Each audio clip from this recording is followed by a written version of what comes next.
It was a scene stunning the nation. Two seemingly invincible bank robbers firing automatic weapons outside a bank in North Hollywood, California. They were able to reload and fire hundreds of rounds repeatedly.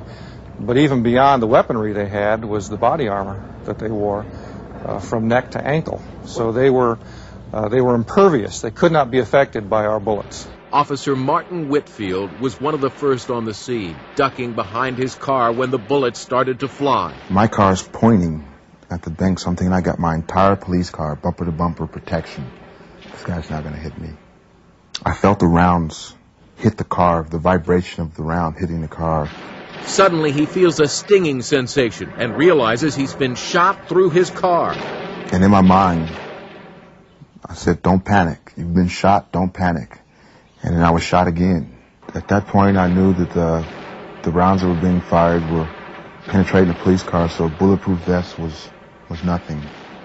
Whitfield decides to make a run for it, to a line of trees 25 yards away. I hear the gunfire chasing me. I hear destruction running behind me, and I know I'm running fast. I know I've been shot twice.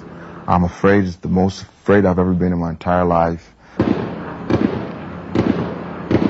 I get to the tree and I fall. I fall and I hug it. I kind of fall and kind of catch myself. And I kind of think, wow, I must have tripped over some concrete, roots out the ground or whatever. So I look down. My femur was exploded from an AK-47 round. I thought I'd lost my leg. I just simply thought I'd lost my leg. As the gunman continues his onslaught, Whitfield desperately holds on to consciousness and knows he's far from safe. I'm holding on to this tree, and it's moving as if someone was punching it. He hears the bullets hitting the tree, splintering the wood. He's shooting me again. Again, you know, I'm not even shooting at this guy, and I'm no threat to this guy, and he's shooting at me. As Whitfield calls for help, you can hear the pain and fear in his voice. LA 99, hang in there. 9837 is almost there. Behind his tree, Whitfield feels himself getting weaker and thinks about his new baby and girlfriend, Kimberly Coleman. She was training to be a police dispatcher. You know, I laid there when this was all going on, and I'm thinking, oh, Kim has a radio. And I was thinking, please don't let her hear this. Please don't let her hear this. But Kim is listening. She's home, hearing the drama unfold, and recognizes his voice. LA 9, I'm unable to see behind myself. And I just sat on the floor and just literally started crying, and I'm saying, God, no, you can't do this to us. LA 9, I'm losing conscience also. People don't know what it feels like to hear someone that you love so much. That man is my life. They don't know what it is to hear someone saying that they're dying. He needs help. Code 3, he is passing out. But Whitfield's small tree is too exposed, directly in the gunman's line of fire. No police vehicle could withstand the barrage to reach it. By now, much of the nation is transfixed on the live coverage.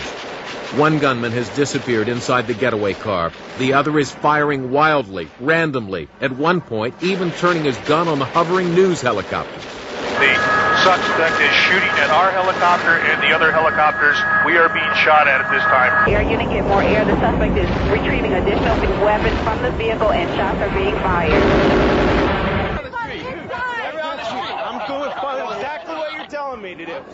Police warn residents to get back in their homes. The gunman continuing to aim at any moving target, including already injured civilians.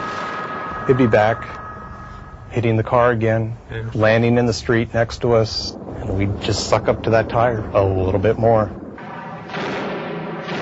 I was watching the rounds just explode off the roof, through windows, going through the cars. And then you can hear on the radio that they actually were starting to move up on us. And you think, there's no place to go. And how are we going to get the officer out?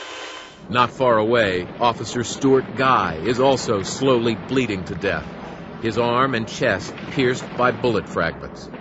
Even with close to 400 police officers on the scene, the gunmen are putting up a ferocious battle, preventing help from reaching the injured. you can hear the rounds hitting all around you, and my partner's yelling to me to go get a vehicle, go get a vehicle. Officer Todd Schmitz and his partner decide to try a daring rescue. I drove the car into the parking lot that the officers were downed, and we did an officer rescue. Just hold on, they're bringing the cop in. They frantically load Officer Guy into the car and race backwards. The door open, his feet hanging out.